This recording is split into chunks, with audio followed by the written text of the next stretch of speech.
Hello friends, स्वागत है आपका मेरे इस नए YouTube channel the Indian academy पे। ये है आपका पार्ट 15 या फिर कह सकते हैं सेट 15। ठीक है, मैंने ऑलरेडी 14 सेट करा दिया है और टोटल मुझे 300 सेट कराने हैं। ठीक है, ये है आपका MTS का PYQ सीरीज़। आपका जितने भी PYQs है ना, 300 PYQs MTS के, वो सारे मैं सोल्व करा रहा हूँ और 14 करा दिया हूँ और ये 15वां सेट है आपका। ठीक है, तो एग्ज़ाम भी नज़दीक आने वाला है, एक तो 1-1.5 मंथ के अंदर एग्ज़ाम इसका होने वाला है। इसलिए उससे पहले आप जितना प्रैक्टिस कर सको जीके का वो आप कर लो, क्योंकि इसमें जीके ही डिसाइड करता है। ओके, जीके और इंग्लिश। तो इंग्लिश में तो हर कोई मतलब स्कोर 20 प्लस कर ही लेता है। जो मेन डिसाइड करता है ना आपका स्कोर, ये जीके करता है। और जीके स्कोर कैसे इम्प्रूव करें, तो प्रैक्टिस से ही होता है जीके का स्कोर इम्प्रूव। ठीक है, कोई भी आप अगर एक्सपीरियंस जो अगर एग्ज़ाम दिया आपसे पूछेगा तो उस विदाउट प्रैक्टिस आप जीके का स्कोर अच्छा नहीं कर सकते हो। इसलिए जितना ज़्यादा प्रैक्टिस करो ज़्यादा सही रहेगा। ठीक है, आपको बस ये 10-15 मिनट का वीडियो रहेगा, आप उससे प्रैक्टिस करो, फिर आप देखिए आपका स्कोर कैसे बूस्ट होता है। चलिए स्टार्ट करते हैं। कह रहा है कि the Indian bureau of mines was established in the year. मतलब ये जो आपका इंडियन ब्यूरो ऑफ माइंस यानी खान खान का जो मंत्रालय है ना, मंत्रालय, ठीक है, भारत में कब स्थापित हुआ। ठीक है, माइंस मतलब क्या होता है, खान होता है। ठीक है, चलिए इसका हिंदी हो याद देख लीजिए। अब कह रहा है कि भारत खान ब्यूरो जो है आपका किस वर्ष स्थापित हुआ। ठीक है, तो ये आपका 48, 73, 85 या 60 में। तो ये आपका 1948 में जब देश आज़ाद हुआ था ना, उसके बाद ही जो है आपका IBM की स्थापना हुई थी। ठीक है, चलिए अब कह रहा है कि पृथ्वी की नीफे परत। भाई नीफे परत कहाँ होगा? तो पहले पृथ्वी का परत देख लेते हैं। ठीक है, सबसे जो ऊपर परत होता है जहाँ पे हम लोग रहते हैं उसको बोलते हैं क्रस्ट। ठीक है, क्रस्ट बोलते हैं, या फिर उसको हिंदी में कह सकते हैं भूप्रपट्टी। जो मिडिल आपका होता है ना बीच का, उसको बोलते हैं मेंटल। मेंटल और सबसे जो लास्ट आपका जो परत होता है उसको बोलते हैं कोर। ठीक है, यहाँ ये जो है कोर जो है वो सबसे गर्म आपका जगह है। ठीक है, ये जो है आपका आयरन आयरन और निकल से बना होता है। ओके, चलिए, और ये जो आपका मेंटल है ना, ये सबसे मोटा परत होता है। ठीक है, कम से कम 75% आपका जो है पृथ्वी का टोटल ये आयतन रखता है आपका सिर्फ मेंटल, यानी कि सबसे जो मोटा परत है ना आपका, वो क्या हो गया, मेंटल हो जाएगा। चलिए, तो ये जो आपका नीफे परत है ना, ये आपका कोर में होता है। ठीक है, जो कि किससे बना होता है, आयरन से और निकेल से। ठीक है, चलिए ये आपका सी। अब कह रहा है कि 17वीं शताब्दी के शुरुआती वर्षों में उत्तरी भारत में फैली निम्नलिखित में से कौन सी फसल आईने अकबरी में उत्तरी भारत की फसलों की सूची में उल्लेखित नहीं थी। देखिए, आईने अकबरी क्या है, तो ये एक अबुल फजल, अरे अबू फजल जो है ना, अबू फजल, वो एक बुक लिखते हैं अकबर के जीवन कथा पे, अकबरनामा। ठीक है, अकबरनामा। तो अकबरनामा का 3 पार्ट है। ठीक, कोई भी चैप्टर जैसे कोई बुक हो गया तो उसका 3 पार्ट होता है। जो कोई भी पार्ट होता है ना जैसे पार्ट वाइज, तो एक ऐसे ही अकबरनामा का 3 पार्ट है, जिसका तीसरे पार्ट का नाम है आईन अकबरी। ठीक है, तो भाई आईन अकबरी जो है ना, ये इसमें कुछ कुछ फसल का जो है ना उल्लेखित किया गया है कि ये फसल उस टाइम होता था। तो कौन सा फसल इसमें उल्लेखित नहीं थी आईन अकबरी में? तो आपकी जो तंबाकू थी ये नहीं थी। क्यों? क्योंकि तंबाकू कौन लाया था भारत में सबसे पहले? तो ये पुर्तगालियों ने लाया था। ठीक है, पुर्तगालियों ने। चलो, ये आपका तंबाकू हो जाएगा। अब कह रहा है कि स्वतंत्र भारत के प्रथम विधि और न्याय मंत्री कौन थे, यानी कि कानून मंत्री। ठीक है, इंग्लिश बेटर होगा। कह रहा है कि who among the following was the first law and justice minister of independent India. मतलब पहले लॉ मिनिस्टर कौन थे? तो B.R. अम्बेडकर यार, सिंपल। ठीक है, वैसे तो इनको प्रधानमंत्री होना चाहिए, लेकिन चलिए। अब कह रहे हैं कि which of the following statement is correct according to the census of India 2011। देखो, 2011 की जनगणना के अनुसार कौन सा कथन सही है? ठीक है, तो कह रहे हैं कि अ पर्सन एज्ड 7 ईयर्स और above who can both read and write with understanding in any language is related as literate. मतलब देखिए, 7 वर्ष या 7 वर्ष से बड़ा कोई भी व्यक्ति अगर अच्छे से समझ लेता है, मतलब ठीक है, पढ़ भी लेता है कोई भी लैंग्वेज को, किसी भी लैंग्वेज को अगर अच्छे से समझ लेता है, उसको पढ़ भी लेता है और लिख भी लेता है, ठीक है, रीड भी कर लेता है और राइट भी कर लेता है, तो उसको हम लिटरेट मानेंगे। तो सही बात है भाई, अगर अगर वो पढ़ लिख ले रहा है तो उसको लिटरेट ही मानेंगे ना। तो ये आपका पहला कथन सही है। अब कह रहा है कि a person who can only read but can not right is not literate. ये भी सही है। अगर सिर्फ पढ़ ले रहा है और लिख नहीं पा रहा है तो उसको लिटरेट थोड़ी बोलेंगे। अब जब साइन ही नहीं कर पाएगा अपना तो उसको लिटरेट नहीं कह सकते हम लोग। तो ये कथन भी आपका क्या है, सही है, यानी कि बोथ कथन आर करेक्ट।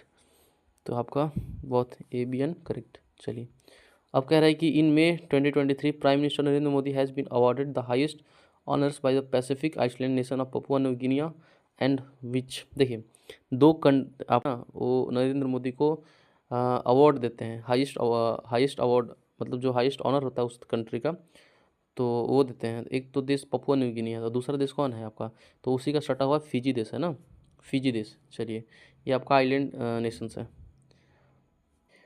हाँ तो 7 क्वेश्चन क्या कह रहा है कि which of the following articles mention about the appropriation bills in the state legislature. ठीक है, ये विनियोग विधेयक है ना, इसको बोलते हैं विनियोग विधेयक। तो स्टेट लेजिस्लेचर में जो विनियोग विधेयक है वो किस आर्टिकल में आपका मेंशन है बताइए। तो ये है आपका आर्टिकल 204 में। ठीक है, चलिए अब ये बताइए कि आर्टिकल 216 क्या कहता है। तो 216 कहता है ना कि आपके जो उच्च न्यायालय हैं, हाई कोर्ट हैं, उसमें कितने आपके जजेस होंगे। ठीक है, ये निर्धारित करता है आर्टिकल 216। चलिए अब आगे देखते हैं। कह रहा है ये आपका आर्टिकल 204 हो जाएगा। कह रहा है कि which of the following pairs is incorrectly matched, मतलब इसमें कौन सा जो है ना इनकरेक्टली मैच है, गलत मैच है। तो रूल ऑफ लॉ ब्रिटेन से सही है। प्रोसीजर इस्टेब्लिश वाला जापान, ये भी सही है, जापान से ही सही एकदम। कांग्रेस ऑस्ट्रेलिया से हम लोग लिए हैं। फंक्शन ऑफ प्रेसिडेंट ये गलत है, फ्रांस, क्योंकि फ्रांस का जो राष्ट्रपति होता है ना वो सबसे पावरफुल होता है। तो क्या इंडिया का राष्ट्रपति सबसे पावरफुल होता है क्या, नहीं होता है ना। तो ये आपका फ्रांस से नहीं है। तो ये आपका जो फोर्थ ऑप्शन है वो आपका सही हो जाएगा। चलिए कह रहा है कि which of the following statements are correct about ribosomes. Ribosome के बारे में कौन सा कथन सही है। देखिए राइबोसोम जो होती है ना, इसमें कोई मेम्ब्रेन नहीं होता। पहला चीज़, राइबोसोम कोई भी मेम्ब्रेन से, ये आपका प्रीवियस ईयर पेपर में एक बार और पूछा था, अगर आप मेरे वीडियोस देखे होंगे तो ये आया भी था क्वेश्चन ये। तो राइबोसोम में कोई भी झिल्ली नहीं होती है। ठीक है, दूसरा चीज़ ये कि प्रोटीन को ये संश्लेषित करती है। ओके, तो यही दो चीज़ होता है राइबोसोम के बारे में। तो यहाँ पे स्टेटमेंट ए कह रहा है कि राइबोसोम हैव नो मेम्ब्रेन, सही बात है। Digestive hydrolytic enzymes are present in ribosome, नहीं। ये भाई इंजाइम्स मतलब ये जो डाइजेस्ट करता है ना हाइड्रोलिटिक्स को, वो इसमें है ही नहीं इंजाइम्स, क्योंकि इसे सिर्फ प्रोटीन को क्या करता है, ये बस प्रोटीन को संश्लेषित करता है। ठीक है, चलिए अब है ये this are called suicidal bags. भाई राइबोसोम को थोड़ी सुसाइडल बैग्स कहते हैं। Ribosome play an important role in protein membrane. ठीक है, तो प्रोटीन सिंथेसिस, ठीक है, तो आपके प्रोटीन सिंथेसिस में राइबोसोम कार्य करता है। तो आपका जो ऑप्शन ए और 4 है ना वो सही हो जाएगा, ए एंड डी। ठीक है, चलिए अब कह रहा है कि Yakshagana the famous folk dance, या यक्षगान बहुत फेमस फोक डांस है, किस राज्य का है। तो कर्नाटका का है यार। ये तो मतलब एसएससी में कितनी बार पूछ चुका है यक्षगान। ठीक है, अब है आगे। कह रहा है कि द प्रधानमंत्री रोजगार प्रोत्साहन योजना was launch by which ministry of government of India in the year 2060। देखिए आपका रोजगार है, रोजगार के लिए आपका ये लॉन्च किया गया है, तो कौन सा मंत्रालय लॉन्च करेगा। ठीक है, तो आप इसको हिंदी देख लीजिए, आपको ऐसे तो ये होगा लेबर होगा ना, लेकिन हिंदी से आप ज़्यादा पकड़ लोगे। देखो देखिए लैंग्वेज मैटर नहीं करता, आप क्वेश्चन को कितना समझ रहे हो, किस लैंग्वेज में समझ रहे हो, और उसको बस हम लोग को मतलब क्या है भाई कि सवाल बन जाना चाहिए। ठीक है, तो अगर एक आप ऐसा बहुत बार होता है कि जैसे हिंदी लैंग्वेज क्या है ना कि उससे आप रिलेट नहीं कर पा रहे हो, लेकिन जैसे इंग्लिश में आप उसको चेंज किए तो उसको उससे उससे देख के थोड़ा सा आप रिलेट कर सकते हो। ठीक है, तो चलिए कह रहा है कि प्रधानमंत्री रोजगार प्रोत्साहन योजना। अब देखिए रोजगार, यहाँ पे भी रोजगार मंत्रालय, तो एक हुआ ना, आप हिंदी से इसको रिलेट कर लिए ना, तो इसीलिए मैं कहता हूँ लैंग्वेज मैटर नहीं करता, बस सवाल बनना चाहिए। ठीक है, चलिए अब कह रहे हैं कि फोर्ट विलियम्स महाविद्यालय की स्थापना ब्रिटिश शासन के दौरान हुई थी। तो फोर्ट विलियम का है तो कलकत्ता में है भाई। कब स्थापना हुआ था, 1800 में हुआ था। और 1800 में आपका गवर्नर जनरल कौन था, तो वेलेस्ली था, वेलेस्ली। ठीक है, लॉर्ड वेलेस्ली। चलिए अब कह रहे हैं कि निम्नलिखित में कौन सा भारत में सार्वजनिक क्षेत्र का उद्योग है, मतलब सरकारी है, प्राइवेट नहीं है। ठीक है, सरकारी क्षेत्र कौन है इसमें, तो टाटा आयरन तो भाई प्राइवेट है, टाटा का है। बजाज भी आपका प्राइवेट है। हिंदुस्तान यूनिलीवर लिमिटेड ये भी प्राइवेट है। लेकिन जो आपका जो सेल है ना, स्टील अथॉरिटी ऑफ इंडिया, ये आपका सरकारी है ना, प्राइवेट मतलब इंडियन गवर्नमेंट की आपकी ये है, उद्योग है। चलिए सेल अब कह रहा है कि कौन सी कोशिकीय संरचना कोशिकीय घटकों और अणुओं को तोड़ने और पुनर्चक्रण करने के लिए जिम्मेदार है। यानी कि इसमें कौन जो आपका पार्ट है, ठीक है, कोशिकीय संरचना है जो कि अणुओं को तोड़ता है, ठीक है, उसको पुनर्चक्रण करता है, उसके लिए जिम्मेवार होता है। तो जो लाइसोसोम होता है ना, क्या, तो आपका जो लाइसोसोम होता है ना, ये आपका झिल्लियों में, लाइसोसोम जो होता है वो झिल्लियों के अंदर होता है, ठीक है, पादप कोशिकाओं में। और यही जो है आपके कोशिकीय संरचनाओं को, ठीक है, तोड़ता है। इसके अंदर एक एंजाइम होता है जिसको बोलते हैं हाइड्रोलिटिक एंजाइम, ठीक है, हाइड्रोलिटिक एंजाइम। अभी अभी ये कौन सा क्वेश्चन था, हाँ ये देखिए आपका यहाँ जो, इंग्लिश देख लीजिए, ये आपका जो हाइड्रोलिटिक एंजाइम था ना, तो ये कहाँ का रहा था, ये राइबोसोम में है, जो कि ये राइबोसोम में नहीं, कहाँ है, लाइसोसोम में है, ठीक है, लाइसोसोम में। अब यही कथन आपको सेम आगे कह दिया, ठीक है। तो चलिए यहाँ पे कह रहा है कि breaking down performance and molecules, ठीक है। तो आपका जो लाइसोसोम है ना, इसमें एक एंजाइम पाया जाता है हाइड्रोलिटिक एंजाइम, ठीक है, हाइड्रोलिटिक एंजाइम। ये क्या करता है भाई, यही जिम्मेदार होता है ना आपके बायो मॉलिक्यूल्स को तोड़ने में, जैसे प्रोटीन हो गया, लिपिड हो गया, तो वही ब्रेक करता है। ओके, तो आपका आंसर क्या हो जाएगा, लाइसोसोम हो जाएगा, ठीक है, ये स्ट्रक्चर आपका। और ये झिल्ली से घिरा होता है, ठीक है, लाइसोसोम जो होता है ना वो झिल्ली से घिरा होता है। चलिए कह रहा है कि tennis what is love score. भाई टेनिस में लव स्कोर का क्या मतलब होता है, जैसे क्रिकेट में नो बॉल होता है ना, वैसे ही टेनिस में एक पॉइंट है, मतलब एक सिंबल है लव स्कोर। तो क्या होता है, तो भाई लव यानी कि जीरो, ठीक है। तो the score when a player है 0 पॉइंट्स, मतलब एक प्लेयर का जब 0 पॉइंट होता है ना तो उसको बोलते हैं लव स्कोर, ठीक है। वो स्टार्ट ही नहीं किया अभी, उसके पास एक भी स्कोर नहीं है, तो उसको बोलते हैं।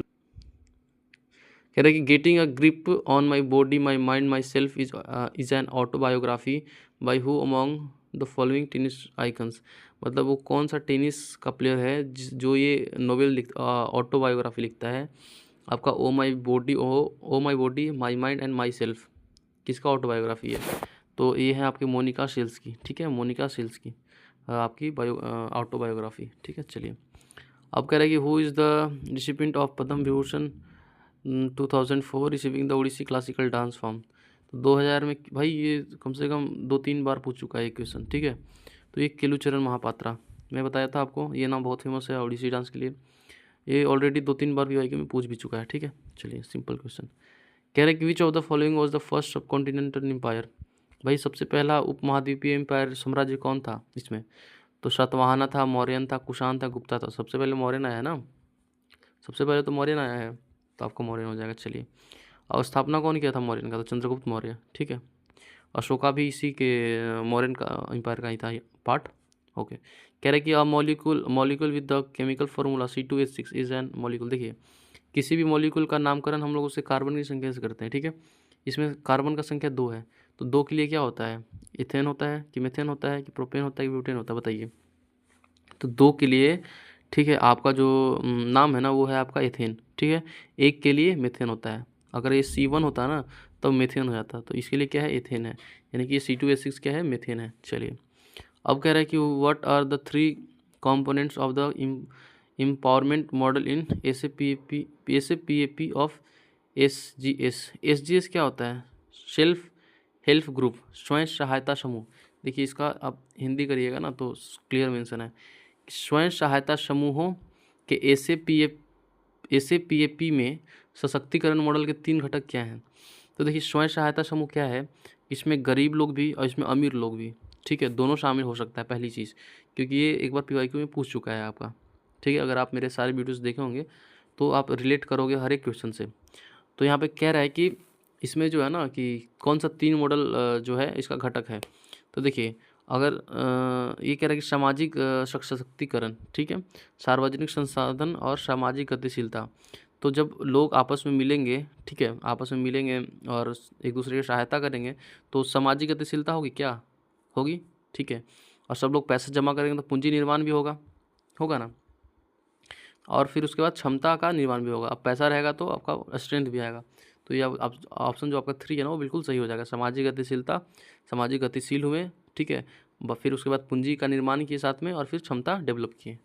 चलिए आपका ऑप्शन 3 कह रहा है कि प्रसिद्ध किला एक कुहना का निर्माण किसने करवाया था। जो पुराने किले का मस्जिद है ना, वो किसने बनवाया था? तो ये आपके शेर शाह सूरी ने बनवाया था। ठीक है, शेर शाह सूरी के बारे में कुछ जान लीजिए कि ग्रैंड ट्रंक जो रोड है आपका, इसका भी निर्माण शेर शाह सूरी ने करवाया था। इसका मकबरा कहाँ है? तो सासाराम में है, बिहार के सासाराम में है। ठीक है, चलिए। और ये किसको हराया था भाई? तो हुमायूं को हरा के गद्दी पे बैठा था ना 1540 में, आपका चौसा का युद्ध में। चलिए, अब कह रहे हैं कि निम्नलिखित में से किस राज्य ने मार्च 2023 में मुख्यमंत्री वृक्ष संपदा योजना शुरू की थी? तो देखिए, आपका वृक्ष वाला है, तो ये वृक्ष का पार्ट छत्तीसगढ़ से रिलेटेड है या तो मध्य प्रदेश से। अगर आप मतलब थोड़ा सा कॉमन सेंस यूज़ करोगे तो ये आपका छत्तीसगढ़ है। ठीक है, चलो। कह रहा है कि नागालैंड में सूमी जनजाति द्वारा तुलुनी त्यौहार निम्नलिखित में से किस महीने में मनाया जाता है? देखिए, सबसे पहले आप नोट ये कीजिए ना कि ये जो तुलुनी फेस्टिवल है ये आपके नागालैंड में मनाया जाता है, और ये किस जनजाति के द्वारा? तो सूमी जनजाति। ठीक है, ये 2 क्वेश्चन आप नोट कर लीजिए क्योंकि PYQs बहुत इंपॉर्टेंट होते हैं। ओके, अब ये कह रहे हैं किस मंथ में मनाया जाता है? तो आपका जून, मई, अगस्त या जुलाई में, किस मंथ में बताइए? तो ये है आपका जुलाई में। ठीक है, ये आपका जुलाई में फेस्टिवल क्या सेलिब्रेट किया जाता है। तो आप एक साथ 3 चीज़ें नोट करोगे आप क्या? तो जो तुलुनी त्यौहार है वो आपका नागालैंड में मनाया जाता है और सूमी जनजाति द्वारा मनाया जाता है, और ये जुलाई महीने में मनाया जाता है। दूसरा चीज़, नागालैंड का एक फेमस त्यौहार है आपका हॉर्नबिल त्यौहार। ठीक है, हॉर्नबिल फेस्टिवल, जो कि 1 से 10 दिसंबर के बीच तक मनाया जाता है। ठीक है, चलिए, अगर हॉर्नबिल के बारे में आप नहीं जान रहे होंगे तो इसको भी आप नोट कर लीजिएगा। चलिए, आगे कह रहा है जुलाई, आगे कह रहा है कि निम्नलिखित में से किस पुरस्कार को पंडित रविशंकर ने 4 बार जीता है? देखिए, पंडित रविशंकर जी जो है ना, ये आपके सितार से रिलेटेड है। पहला चीज, सबसे इंपॉर्टेंट क्वेश्चन मैं बता रहा हूँ आपको, तो पंडित रविशंकर के बारे में हमेशा पूछता है। ठीक है, चलिए, अब कह रहा है ये कौन से पुरस्कार को 4 बार जीते हैं? ठीक है, ग्रैमी पुरस्कार, CMA पुरस्कार, ब्रिट पुरस्कार या अंतर्राष्ट्रीय शास्त्रीय संगीत पुरस्कार। ठीक है, तो भाई ग्रैमी पुरस्कार मिलता है ना संगीत के क्षेत्र में। ठीक है, तो ये आपका ग्रैमी पुरस्कार जीते हैं 4 बार। चलिए, तो आपका ख़त्म हुआ सारा। ठीक है, अगर वीडियो पसंद आया हो तो लाइक कीजिएगा और कमेंट भी करिए। ठीक है, क्योंकि मुझे भी लगे कि हाँ आप लोग वीडियो देख रहे हो, और कहाँ से देख रहे हो ये भी बताइएगा थोड़ा। ओके, क्योंकि नया चैनल है तो थोड़ा मुझे भी सपोर्ट की ज़रूरत है। ठीक है, चैनल को आप सब्सक्राइब जरूर कर लीजिएगा। Okay, thank you, bye bye.